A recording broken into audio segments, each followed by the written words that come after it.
The Raps can't make it happen against the Detroit Pistons again. 108-106 is your final. Welcome inside the Scotia Club at Scotiabank Arena. I'm Randy Urban, joined by Sherman Hamilton and Leo Rautins, and a whole bunch of food. We got way too much food today. It's not too much. You know what a good thing about a mask is? Yeah. You can still eat. You can't see. How you fellas doing tonight? Really good now that the food's here. Yeah, all right. Let's talk about the game, because why does this keep happening? Sure. The sidelines know each other very well. Yeah. Wayne Casey and Nick Nurse, they understand, more importantly, the ideology of the game, things that they want to try, different junctures of the game that they want to try things. A lot of familiarity on the sideline. The other thing is, maybe it goes underappreciated, but Dwayne Casey's a very good coach when it comes to teaching young players how to play hard, how to be professional, how to stay in the fights. And he's got this young group, forget about the record, playing hard. And a little extra juice there when you're playing against your own team, right? Well, Yeah. I mean, talking to everybody around the organization, they say that these guys, one, it's a close group, and they really do want to play for Casey. Like they understand the history here. Yeah. And so a couple things happen. You understand the history and you've played some games for him, and now you've had success. So you kind of feel good when you play against Toronto, right? So success breeds more, right? And then the other thing, they match up really well with the Raptors. I mean, physically, hey, everybody talks about the Raptors' aggressive defense, and these guys were into the Raptors all game long. Producer Chris was just excited you said that, because he told me that before the show. He's like, they must match up really well against them. I'm like, well, let's let Leo and Sherm discuss that. Validation. But, okay, so what happened then in that third quarter, right, when Detroit makes the run? Because, despite how Toronto was playing, they were still in the game at halftime, and then third quarter it just falls apart a little bit. They get down 18. Yeah, I thought that the Raptors defensively just took some steps back. Yeah. Detroit, you can't take anything away from Detroit, but Cade Cunningham got loose on the three-point shot in the corner. It seemed like the Raptors just weren't able to extend themselves to the corner. And credit Detroit, they didn't try to do anything different. They just kept on punishing the Raptors with that corner. The other side of it is, offensively, there's really no flow in that third quarter for the Raptors. They couldn't find anything consistently. And it really, we talk about Fred VanVleet's complete ability to run a team. Yeah. We've noticed this season in games like that where Fred could just go on a 6-0 run himself, go on an 8-0 run, and all of a sudden now, offensively, you've calmed down, and your defense has a chance to hold its ground. Didn't have that in this game. And I'm really thinking that third quarter was a microcosm of the defense let them down and the offense just not being what they needed it to be. Well, you think of some of the best offensive games the Raptors have had this season. Gary Trent Jr., 3-3-3, right? 3-3-3. And what happens is, he can he's broken games open, right? And every time, you see him knock one down and go, okay, another one here? No. Another one? No.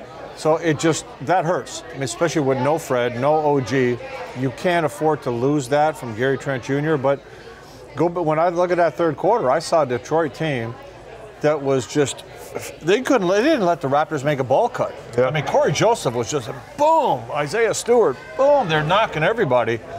And they got the Raptors on their heels, right? And then offensively, as you said, they were in the flow, they were going. The physicality the Raptors need to play with, they didn't. They did in the fourth, but in that third quarter, it wasn't there. So Nurse gets ejected, obviously losing it on the refs, which, did you think it was justified? How did you see what was happening there? Well, I was just down on the court calling the game on the radio, and the official Mark Davis was walking towards Nick Nurse saying, "You don't want me to throw you out. You don't want me to throw you out." And Nick Nurse calmed down a bit, but then a switch flipped and Nick was just, he wasn't animated, but he was just into Mark Davis, and Mark Davis ended up tossing him.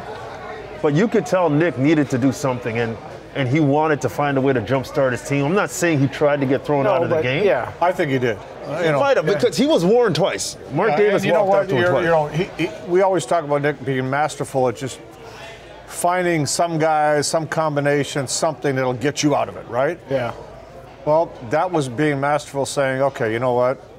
I'm just going to like go off here. I'm going to get tossed out. The crowd's going to go crazy, and these guys are going to start fighting. He had to do something because they were too flat, to me, in my opinion, anyway. It was worth it, you know.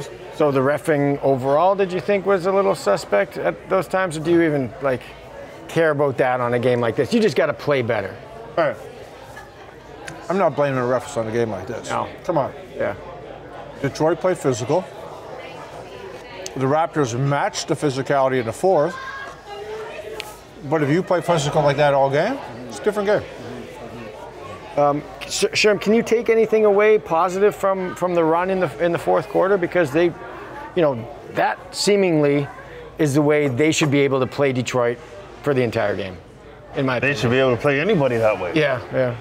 I think that in a loss like that, I think there's always something to take away. I mean, when they actually played Raptor brand basketball, they had success. Yeah. They chopped an 18-point lead down to 4. Yeah.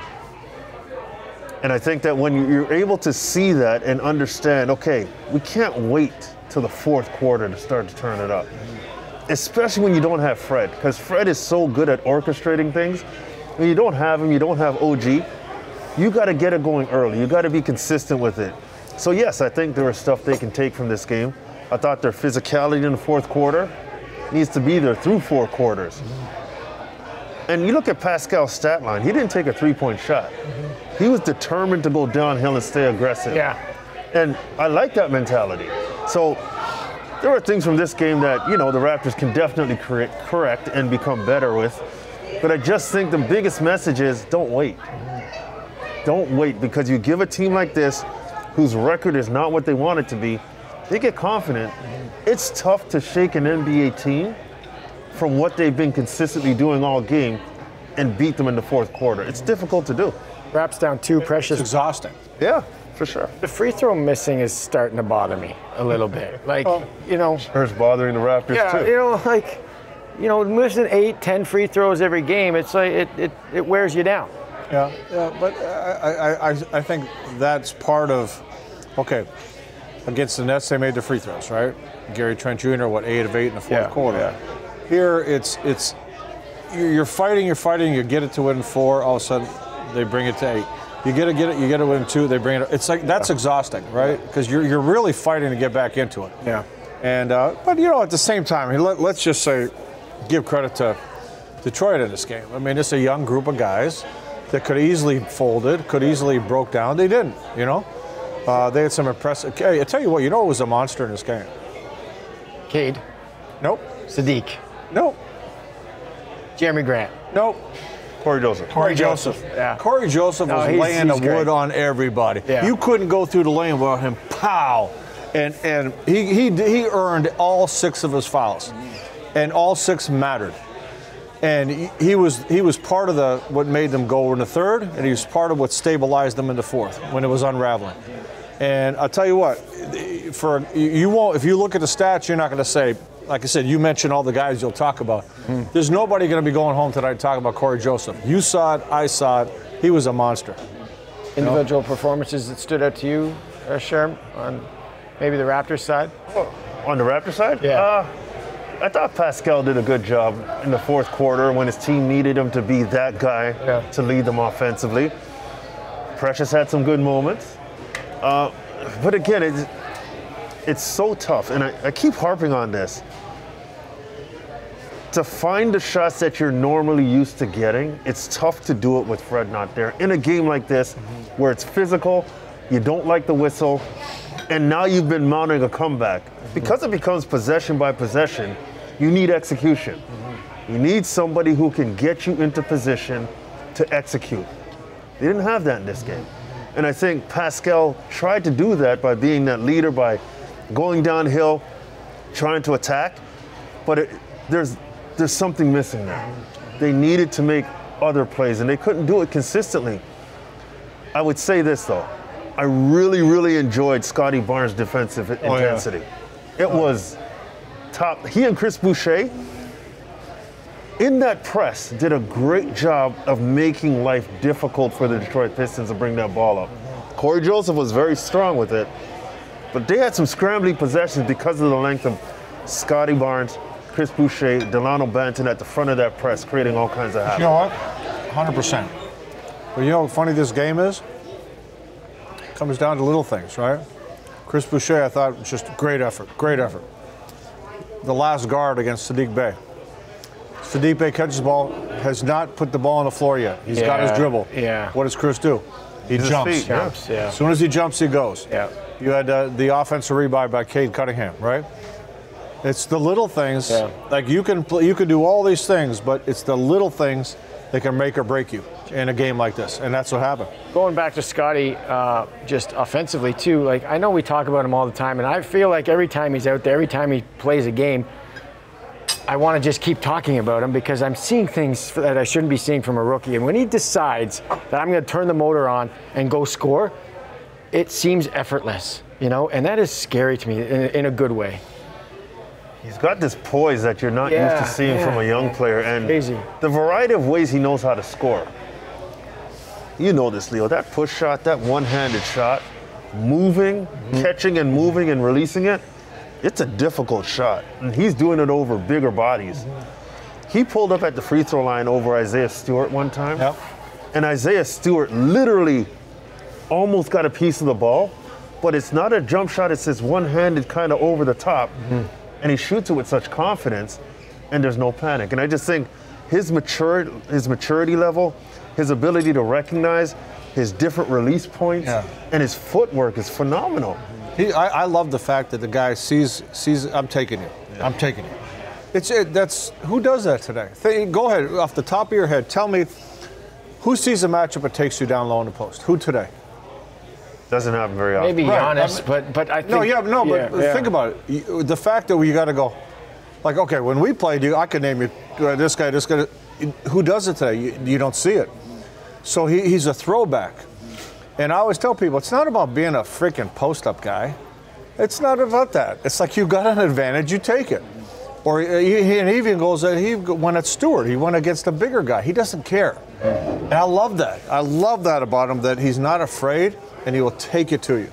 And there's a physicality to his approach. Oh, yeah. Like he Isaiah Stewart's big, but Scotty Barnes does not look small compared to him. And like he put the shoulder into Isaiah Stewart's chest, and he put the shoulder into Jeremy Grant's chest, and he knocked him back.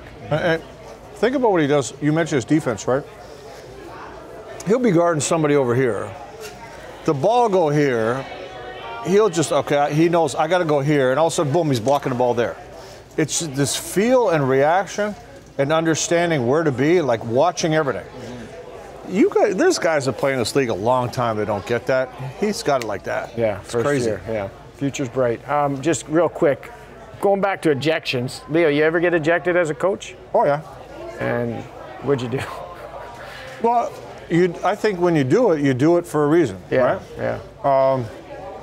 Yeah, you're pissed off. Yeah, no, well, not on that, but you go, your team's flat, or this isn't going. Like so when the sushi wasn't here earlier. Yeah, sushi, I'll throw the plate, you know. I mean, no, but I think you don't want to get thrown out because you're just angry about a call. That's stupid. Yeah. When you're going to get thrown out, it's got to be you're trying to motivate, you're trying to pump people up, you're trying to do something different, right? Because you realize you've exhausted all your other things, right? Hey, you're down when Nick gets thrown out. You're down, 15, 16, 18. Yep. Well, all of a sudden your team was on a 16-6 run. Yeah. So it worked. Hey, your ejection was worth it. You put your team back in the game. So that's when you do it, right? You do it for, you got nothing to lose at that point. Right. Sherm, you ever get ejected as a player? Never got ejected. Come close. Yeah. Yeah, just for choice words. Yeah. I don't like that shirt. I don't like that. Yeah. I can't see that coming from you. I told a few officials they're not nice people. Yeah. That's all I said. I almost ejected you a couple times on the show. I like swearing at them in different languages. That's a good one. Yep. That's a good one. Yep. I just do it in patois. All right. Thanks for doing this, guys. We're going to stop you there, and then we're going to eat. Next game for the Raptors, Friday night against the Orlando Magic. Tip-off goes at 7:30 p.m. We're back here at Scotiabank Arena. We will see you then. Thank God you guys don't eat. Thank God you guys don't. I love the fact these guys don't eat.